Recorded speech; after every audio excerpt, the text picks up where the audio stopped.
Hi, I'm Fat Larry, and welcome to How To Fridays. Our tip today is a common mistake that I keep having, and that is running out of bobbin thread in the middle of a stitch. And today I'm using one of my favorite machines. It's an NC Post 2-needle machine, and I love this for doing my top stitching, to do my French seams on my top stitch. But I don't use this machine a lot, but I use it consistently. And I was in the middle of stitching this panel, and I started clear over here, and when I got to this side, one of my needles ran out. So what I did is I unpicked it back to one spot, pulled it through, and tied it. And so what I'm gonna try to do now is show you how to start from here and how to fix it and tie it off so that we can finish this and have it still look really good. So one of the things we'll do is we're gonna take that needle and put it right there. But I wanna thank Mal and the people at NC. This is an awesome machine, and their equipment is just phenomenal. So a shout out to my buddies at NC. So put my old man glasses back on and lift my foot up. And what I'm gonna do is I'll take my arm and I'll roll it down. The one thing I wanna make sure that I do is that I've got plenty of string or thread on the back side, because you don't need a lot, but it helps if you've got a little bit longer string back there. So what I like to do is kick that up as high as I can.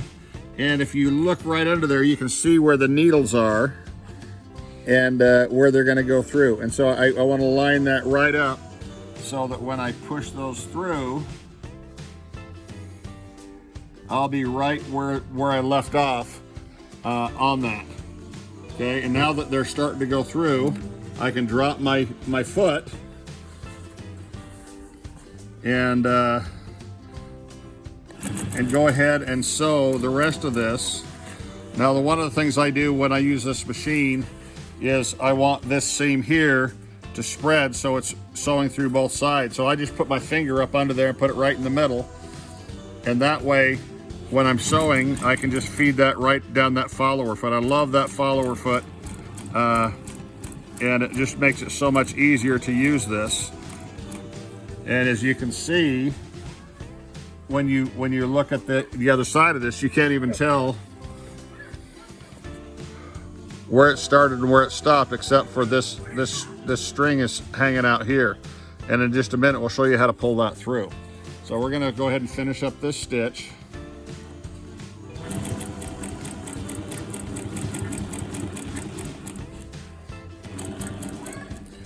Just take it slow, take it easy, and just make sure you follow that thing just perfect.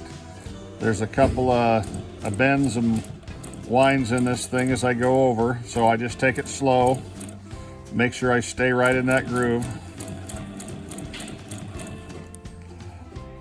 And when I get to here, because I've got a little extra, I've got a little extra salvage there, I just want to make sure that I go through that.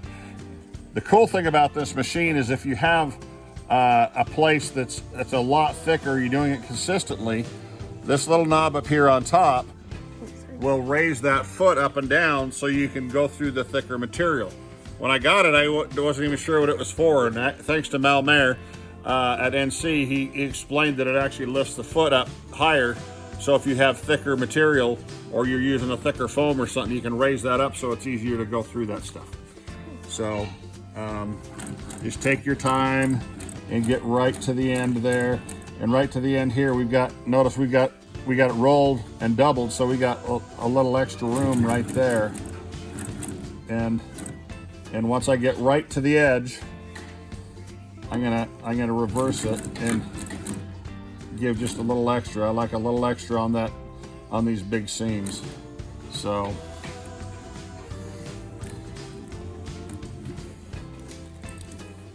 then I can pull that off. Now I know some of you are going to tease me because I leave extra on there, It's just what I like to do, because if I forget to grab it or something, I don't want it to pull back and unthread my needles. I see a lot of people will take a piece of salvage material and put on there and leave it on there, and then their next piece they can just run it right up into it, which is kind of cool. So I got my stitch all looking good there, and when I come back to here, if you flip back over here on the other side, here is the other side of those stitches. So if you grab that and give that a pull, you're going to see your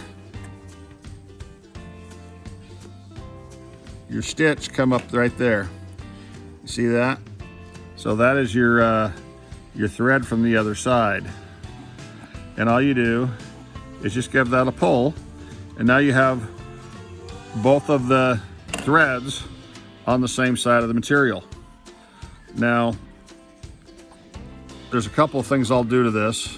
I'll tie this 2 or 3 times, because I'm just a little nutty about, you know, if 1's okay and 2's good, 3's got to be even better, right? So I say the same thing about donuts. And so there I go. And so I'm going to do this other side here as well. Just give it a pull, and be careful with the scissors, because you can use something else to pull that if you're worried about it. Take a needle or something. And then do that a couple of times. And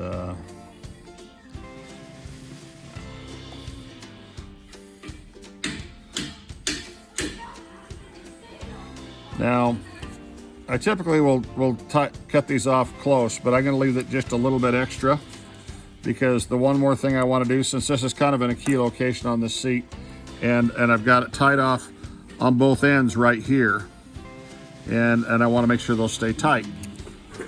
I'm going to take you over here to the table, and I'm going to use this glue cement. It's kind of like a rubber cement. I kind of like it, because if you get it on your hand, just let it dry and rub it off. Remember school kids, when they had rubber cement, and you could actually take it and just roll it up into a ball and make your own rubber ball out of it. It's kind of like the same thing. And so I got these 2 stitches right here. And so what I'm going to do is just take and put a little bit of that glue right on top of there. And that'll keep those things from pulling out.